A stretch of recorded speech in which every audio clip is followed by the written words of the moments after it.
Hello everyone, আসসালামু আলাইকুম। Welcome back to my channel Shifa's kitchen. সবাইকে জানাই রমজানুল মোবারক।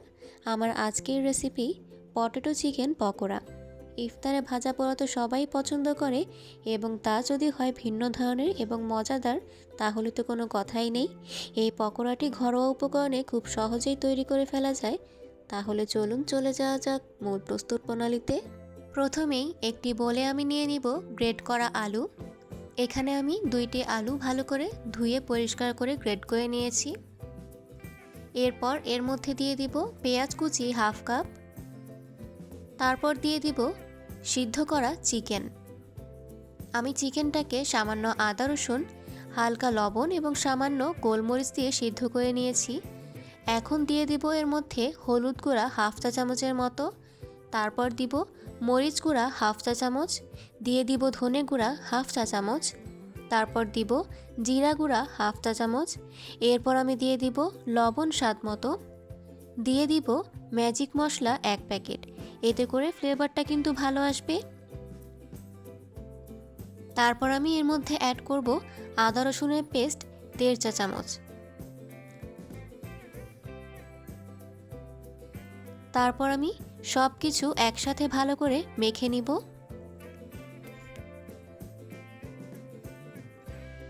আমার মেখে নেওয়া হয়ে গেলে এ পর্যায়ে এর মধ্যে দিয়ে দিব বেসন 4 টেবিল চামচের মতো।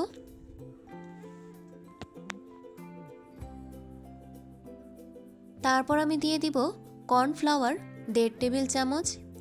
কর্নফ্লাওয়ারটা দিয়ে সব কিছু আমি আবারও ভালো করে হাতের সাহায্যে মেখে নিব।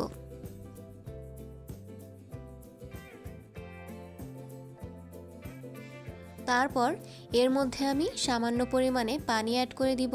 খুব বেশি পানির এখানে প্রয়োজন নেই, কারণ মাখানোর ফলে পেঁয়াজ থেকে অনেকটা পানি বের হয়েছে, তাই পানিটা আপনারা বুঝে অ্যাড করে দিবেন।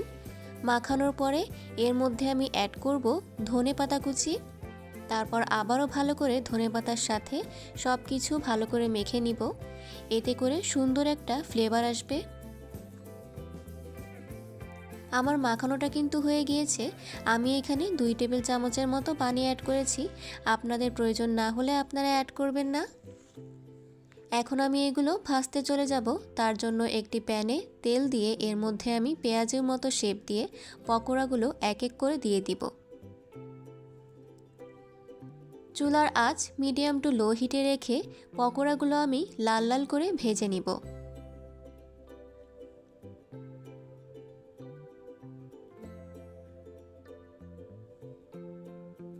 এ পর্যায়ে আমার পকোড়ার এক সাইড হয়ে গিয়েছে। এখন এগুলো উল্টে দিব।